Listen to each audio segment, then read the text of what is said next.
अस्सलाम वालेकुम नाज़रीन, मैं अब्दुल जब्बार सुमरो हाज़िर हूँ आपके programme behind the news with Abdul Jabbar Soomro के साथ।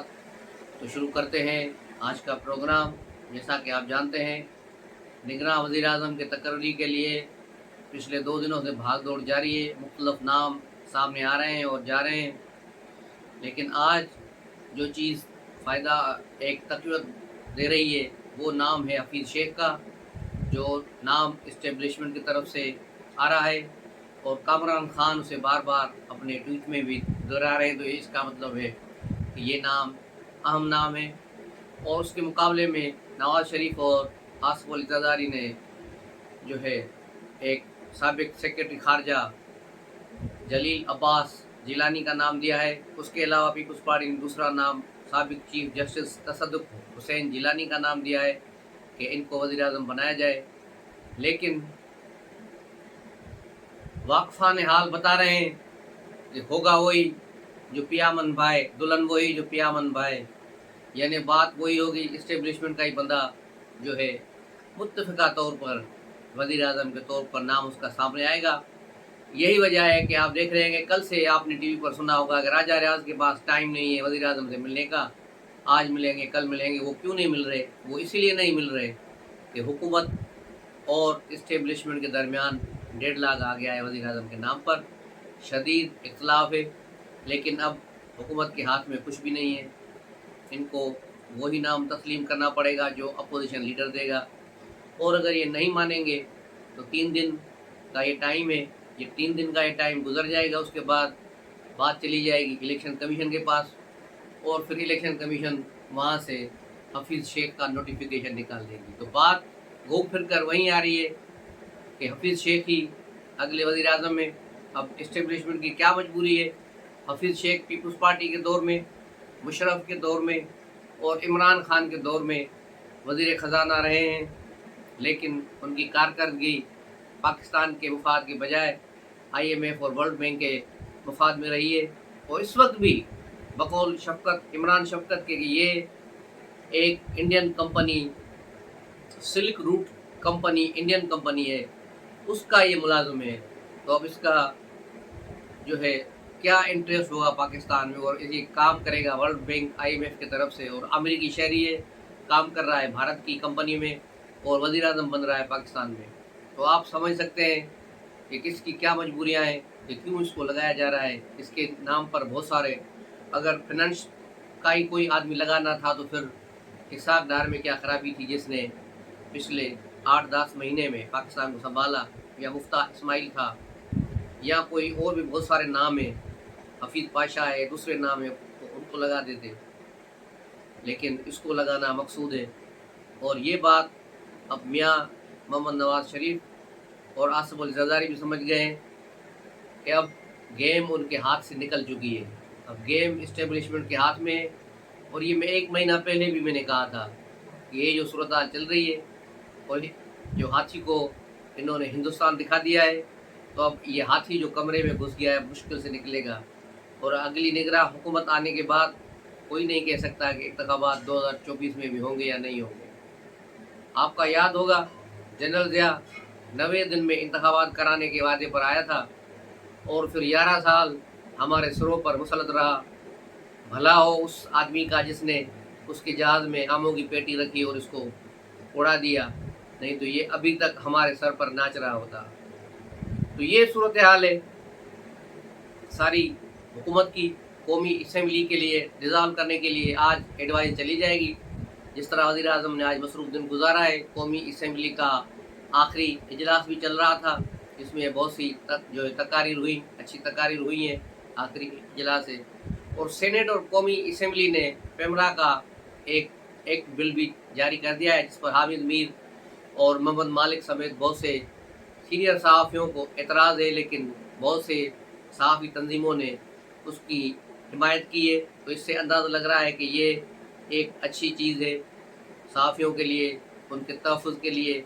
अब देखना होगा इससे क्या आगे चीज़ें निकलती हैं जिससे ये इसको गलत करके पेश किया जाए। क्योंकि पाकिस्तान में आपको मालूम है कि जो भी कानून बनता है तो कानून के रखवाले, उसी सिस्टम के रखवाले, उसमें से अपनी कमाई का ज़रिया और दूसरों को निचोड़ने का जरिया निकाल लेते हैं। यही पाकिस्तान की रवायत रही है 75 सालों से। कानून पे कानून बन रहे हैं, एजेंसियों पे एजेंसियां बन रही हैं, नतीजा दिन ब दिन पीछे। पाकिस्तान का हर इदारा कोलैप्स कर चुका है, जवाल का शिकार है, हर जगह करप्शन का राज आम है, कहाँ रेट कम है तो कहाँ ज़्यादा, लेकिन करप्शन अपने उरूज पर है। हेल्थ डिपार्टमेंट ले लें, एजुकेशन ले लें, आप रेवेन्यू डिपार्टमेंट की तो बात ही छोड़ दें, पुलिस, रेवेन्यू डिपार्टमेंट, रेलवे को देखो, रेलवे को खा गए। दुनिया भर में रेलवे कमा रही है, इंडिया में रेलवे प्रॉफिट में है, हमारे यहाँ रेलवे पता नहीं कितने अरब पीछे जा रही है। पीआई तो पीआई का बेड़ा गर्क है, तबाही है, हर तरफ तबाही लगी पड़ी है। तो इन सारी चीज़ों को कौन सीधा करेगा, कौन ऐसा आदमी आएगा? अब दिगरा हुकूमत आ रही है, फिर इंतखाबात होंगे, उसके बाद देखा जाएगा कि सूरत हाल कहाँ जा रही है।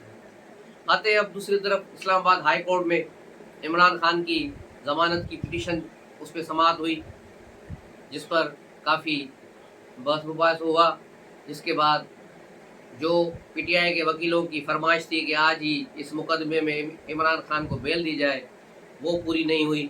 जो पीटीआई के ब्लॉगर कल से शोर मचा रहे थे कि बस कल सिर्फ इस्लामाबाद हाई कोर्ट खुल जाए तो इमरान खान शाम तक बाहर आ जाएंगे, तो ये बाहर नहीं आए और ये केस अगले हफ्ते तक मुलतवी कर दिया गया और उसकी डेट अनाउंस नहीं की गई। वो पीर के दिन नई जो काज लिस्ट बनेगी उसमें नाम आएगा। तो यूँ इमरान खान को जो फौरी रिहाई का या फौरी ज़मानत का जो ख्वाब दिखाया गया था वो चकनाचूर हो गया। दूसरी तरफ इस्लामाबाद हाई कोर्ट में दूसरा केस, इमरान खान की अटक जेल से अडयाला जेल की मुंतकिली थी, वो केस भी 11 अगस्त तक मुलतवी कर दिया गया है। अडयाला जेल वो जेल है जिस पर पीटीआई ने गाने बनाए हैं। उसके जो सिंध के साबिक गवर्नर थे अनपढ़ इमरान इस्माइल, झूम झूम के गाते थे कि अगला स्टाफ जो होगा अडयाला होगा। तो अब इनका अगला स्टाफ अडयाला खुद ही मांग रहे हैं कि हमें अटक से निकालो, अडयाला में रखो। अडयाला की और अटक की कहानी क्या है? कल इनके वकील, जिसको बाद में एफआई में भी तलब किया गया था और 8 घंटे एफआई में उसे पूछगछ की गई कि जस्टिस दिलावर को जिस तरह इन्होंने अदालत में झूठी और फेक फेसबुक की पोस्टें दिखा कर उन्हें हरासा किया और ये डांस कर रहे, तो उस पर इनको बनता था कि इनके साथ कुछ होना चाहिए। तो 8 घंटे इसको बिठाने के बाद जब बाहर निकाला है तो मेरे ख्याल में इसको थोड़ी घड़ी अक्ल आ गई होगी। आज ख्वाजा हारिस को पेश होना है, अब वो देखना है कि वो वहाँ जाते हैं या नहीं जाते। वो सीनियर वकील है, हो सकता है न जाए और हाई कोर्ट से या किसी और जगह से जाके ज़मानत भी ले लें।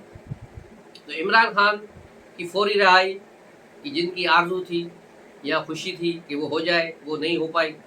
और इमरान खान ने कल जो उसके वकील उससे मिले थे उनसे क्या गुफ्तगू की, वो गुफ्तगू भी सामने आ गई है जेल के ज़राए के हवाले से, जो मुख्तलिफ टीवी चैनल्स में भी मुख्तसर बताई गई। लेकिन असल हकीकत उसकी यही है कि इमरान खान बहुत डरे हुए, रात को सोते ही नहीं, पूरी रात वो जाके गुजारते हैं, कीड़ों मकोड़ों से और छिपकलियों से उन्हें डर लगता है, वो सारी रात बैठे रहते हैं और सुबह जाके वो सोते हैं 2-3 घंटे के लिए, और फिर दिन में फिर उन्हें फिर बख्तियार तंग करने जो शुरू कर देती है।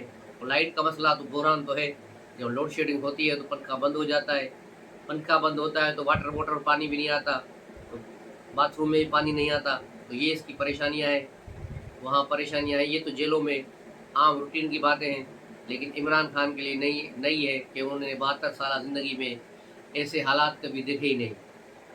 तो ये बहुत ही बड़ा इसके लिए मुश्किल बात है, मुश्किल काम है।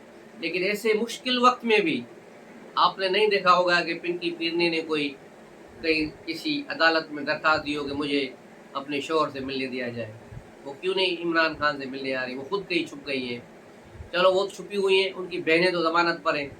अलीमा बाजी उर्फ सलाई मशीन वाली बाजी, वो और उसकी दूसरी बहन जिसने 10 अरब की ज़मीन हथियाली पंजाब में गुलदार के ज़रिए, वो दोनों कहाँ हैं? अपने भाई से मिलने नहीं आई। 6 दिन हो गए इमरान खान को जेल में हुए, लेकिन उसका कोई भी रिश्तेदार उसे मिलने नहीं आया।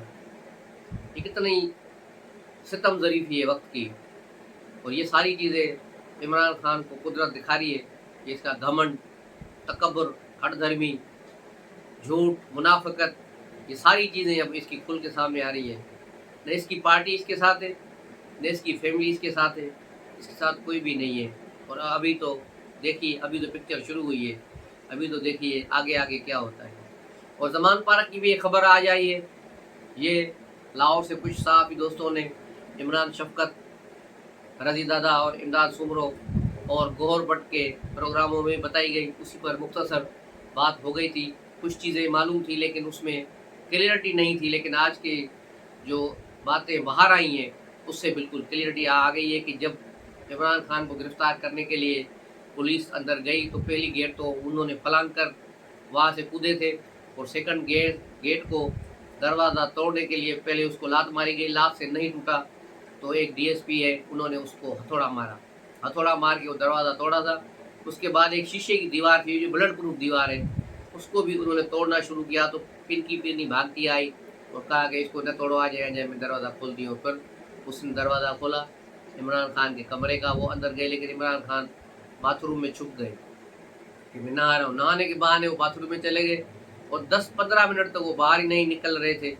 پھر باہر سے ان کو آوازیں دی گئی باہر آئے نہیں آئے. تو پھر باتھ روم کا بھی دروازہ توڑ دیا گیا اور پھر عمران خان کو وہاں سے نکالا گیا. بقول عمران شفقت کی کہ عمران خان نے وہاں تھوڑی مزاحمت کی کوشش کی لیکن ڈی ایس پی نے اس کے گردن سے یوں دبوچ کر سر پر کالا کپڑا چڑھا دیا. اس کے بعد اس کے پیچھے ہاتھ بھی باندھ دیے گئے اور پھر انہیں گاڑی میں بٹھایا گیا. پھر وہاں کپڑا اتارا گیا اور پھر اس کے ہاتھ بھی کھول دیے گئے. تو یہ ساری صورتحال تھی. اور وہاں سے بعد میں جو پولیس وہاں موجود تھی، عمران خان کی موجودگی میں اس کمرے کی تلاشی لی گئی، موبائل فون بھی لے لیے گئے. پنکی پیرنی نے اپنا موبائل نہیں دے رہی تھی لیکن جبراً ان کے دراز سے وہ موبائل نکالی گئی اور وہ بھی پولیس اپنے ساتھ لے گئی. اس موقع پر واقفان حال بتا رہے ہیں کہ پنکی پیرنی موبائل فون دینے کے بجائے کہہ رہی تھی کہ وہاں پیسے پڑے ہیں، ایئر کنڈیشن کے جو آؤٹر ہے اس میں پیسے پڑے ہیں، وہاں سے پیسے نکال لو، نیچے تہ خانے میں چلے وہاں پیسے پڑے ہیں وہاں سے پیسے لے لو، لیکن موبائل میرا نہ لو. لیکن پولیس نے کہا کہ ہمارا دوسرا کوئی مقدمہ نہیں کہ ہم کیش اور دوسری چیزوں کو دیکھیں، ہمارا عمران خان کو گرفتار کرنا تھا اور اس سے متعلقہ چیزیں اپنی کنٹرول میں لینی ہے. تو اسی طرح عمران خان کا موبائل بھی لے لیا گیا اور پنکی پیرنی کا بھی موبائل لے لیا گیا. اس کے بعد دوسرے دراز کھولے گئے جو جولری باکس وغیرہ تھا. تو جولری باکس میں بجائے جولری کے وہاں ایک پوٹلی پڑی ہوئی تھی. اس پوٹلی سے جب اس کو کھولا گیا تو اس میں ہڈیاں، راکھ اور یہ چیزیں نظر آ رہی تھی. اور جب اب بتایا گیا ہے کہ وہ لیبارٹری سے ٹیسٹ کرائی گئی ہے تو وہ ہڈیاں کسی انسانی جسم کی ہڈیاں ہیں جن پر یہ کالے جادو ہو رہے تھے. یہ حالت ہے ان کی توہم پرست لوگوں کی. اب وہ کس انسان کی ہڈیاں ہیں کس قبرستان سے چرائی گئی ہیں یا کسی پارٹی کارکن کو مار کے اس کی ہڈیوں پر یہ جو ہے کالا جادو کر رہے تھے، یہ تو اللہ ہی جانتا ہے. لیکن آگے جو باتیں کھلے گی بالکل سامنے چیزیں آئیں گی. دوسری طرف شاہ محمود قریشی چھپتا پھر رہا ہے کیونکہ پنکی پیرنی نے اس کو زمان پارک کے ارد گرد بھی آنے سے منع کر دیا ہے. زمان پارک کی ویرانی دیکھ کر بڑی حیرت ہوتی ہے. پی ٹی آئی کے ورکر جان نثار یہ پتہ نہیں کہاں چلے گئے. یہ اپنے آپ کو موازنہ کر رہے تھے پیپلز پارٹی سے اور ذوالفقار علی بھٹو سے. تو ان کے اطلاع کے لیے عرض ہے کہ ابھی تو کچھ بھی نہیں ہے. وہ جنرل ضیاء کا سخت ترین مارشاء اللہ تھا لیکن پھر بھی کارکن باہر نکلے، کارکنوں نے کوڑے کھائے، لاہور کے جیلوں نے پھانسیاں کھائیں لیکن پیچھے نہیں ہٹے. سندھ میں KPK میں ہر جگہ جیلوں نے جیلیں کاٹی، کوڑے کھائے. بہت سے لوگ شاہی کے لیے لاہور میں تشدد سے ان کا ذہنی توازن بگڑ گیا اور یہ صورتحال چلتی رہی پورا 11 سال. محترمہ بے نظیر بھٹو میدان چھوڑ کے نہیں گئی. ذوالفقار علی بھٹو جیل میں گئے تو فوراً بیگم نصرت بھٹو نے کمان سنبھال لی اور پارٹی کو ہیڈ کیا، جہاں قذافی اسٹیڈیم میں ان پر حملہ بھی کیا گیا. یہ ایک مشہور واقعہ ہے. اس کے بعد جب بیگم صاحبہ تھوڑا تھک گئی تو بے نظیر بھٹو آگے آئی اور انہوں نے اپنے والد کی شہادت کے بعد پارٹی کی قیادت سنبھال لی. یہی صورت نواز شریف کی تھی. نواز شریف جب جیل میں تھے تو ان کی بیگم کلثوم نواز مرحومہ نے پارٹی کی کمان سنبھالی اور پارٹی کو، ورکروں کو، لیڈروں کو بکھرنے نہیں دیا اور یوں پارٹی کو سنبھال کے رکھا. لیکن یہ کوئی کس قسم کی پارٹی ہے کہ جس کا لیڈر جیل میں ہے تو پیچھے کوئی نام لینے والا نہیں بچا، اور جو بات بھی کرتا ہے تو چھپ چھپ کے اور ڈر ڈر کے.